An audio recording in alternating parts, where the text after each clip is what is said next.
Hello everyone, it's Dave from KK, Realtor Dave. What I want to talk about today is a topic that's very pertinent to the market we have in Calgary, and that is how to put in an aggressive offer.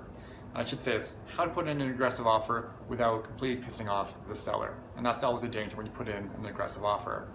So tip number one, actually put in the offer. I still find these days when I'm listing a property, I get an offer from a realtor that is way too high. And they're just doing my job for me.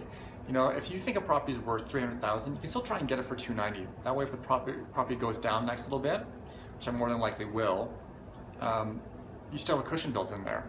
So you might as well try and get the property for as cheap as possible. If a realtor is like, oh well, we don't really do it that way. We only kind of put in things 5% less than list price. We end up at 98% of the list price, the sale price, is the final sale price. That's still a way of doing things. That's, you know, in a seller's market, that's very true. This is a buyer's market. You might as well try and take advantage of it.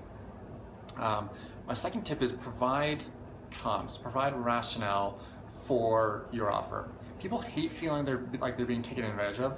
So, you know, say this is why we think our offer is good. This is why we think your property is worth what it is.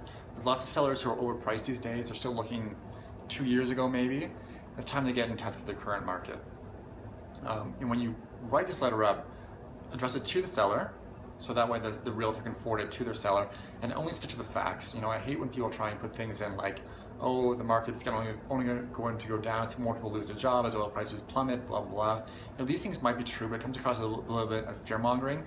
People already know the market's bad. People already know the oil prices are low. People already know that people are losing their jobs. You don't need to tell them that.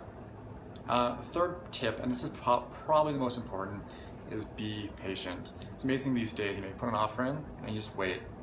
And people will come back and they say, oh, we're not gonna go below 400. And all of a sudden, a couple days later, okay, maybe we'll go to 390. A couple days later, okay, fine, we'll take 385. And if you're willing to be patient, you'll get a better deal.